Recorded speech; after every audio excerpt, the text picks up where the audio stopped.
On a presque toutes et tous reçu cet appel téléphonique avec une voix préenregistrée ou pas, principalement en anglais, d'une personne qui se fait passer pour la police, Europol, Interpol. C'est juste la 5e vidéo que je fais à ce sujet. Pourtant, des abonnés continuent à m'écrire pour parler de cette histoire. Mais regardez mes vidéos. Bon, pour faire court, oui, c'est une arnaque. Donc si vous êtes pressé, vous pouvez déjà quitter cette vidéo. Mais mettez-la en favori et revenez la voir quand vous aurez du temps, parce que ça vaut la peine. La voix préenregistrée vous explique que vous êtes impliqué dans une grosse enquête. En gros, votre pièce d'identité a été utilisée pour louer une voiture. Ce véhicule a été retrouvé abandonné, avec plusieurs kilos de cocaïne à l'intérieur, des traces de sang et des documents bancaires liés à votre nom. Vous êtes donc soupçonné d'être actif dans le trafic de stupéfiants, dans le blanchiment d'argent et peut-être même dans un meurtre. C'est intriguant tout ça. Il vous est ensuite demandé de presser sur la touche 1 pour être mis en contact avec la police. Pascal, arrête de crier dans les couloirs! La première personne qui vous parlera vous demandera de prouver votre identité en lui envoyant vos numéros de passeport ou de carte d'identité, voire en envoyant des copies de ces documents. Elle voudra également connaître le nombre de comptes en banque ouverts à votre nom ainsi que les montants respectifs. Ce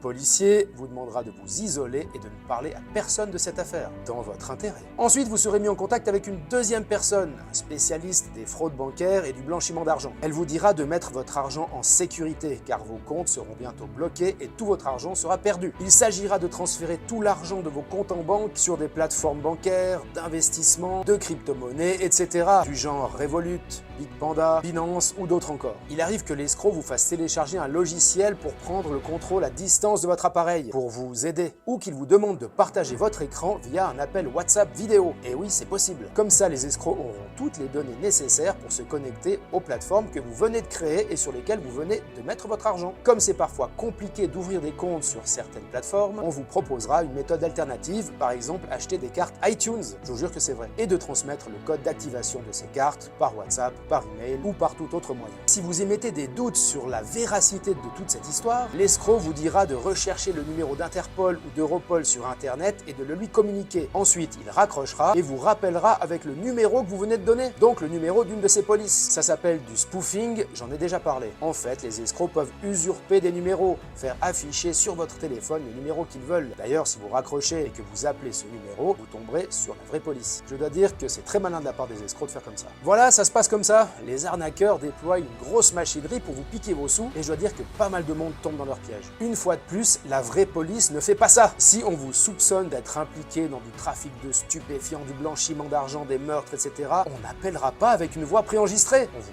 convoquera en bonne et due forme, on viendra chez vous. Et enfin, pour terminer, Europol, Interpol ne font pas d'enquête opérationnelle. Ils font de la coordination entre les polices en Europe ou dans le monde entier. Ce ne sont pas ces organisations internationales qui vous contacteront en cas d'enquête, soyez-en sûrs. Ça fait bientôt une année que cette escroquerie existe et il a fallu que j'attende aujourd'hui pour sortir la 5e vidéo pour qu'enfin je reçoive ce fameux téléphone. J'ai eu une version plus rapide du message préenregistré en anglais et quand j'ai été mis en relation avec l'opérateur, celui-ci m'a dit qu'il travaillait pour la Cantonal Police of Switzerland. Il est mal tombé, je lui ai demandé de quelle police cantonale il parlait, il n'a pas compris. Je lui ai expliqué qu'il y avait 26 polices cantonales en Suisse, il m'a répondu qu'il était de la French Cantonal German Police of Switzerland. Incroyable ces escrocs. Voilà, c'est tout, je voulais juste vous faire part de cette petite anecdote qui était assez amusante, surtout aujourd'hui.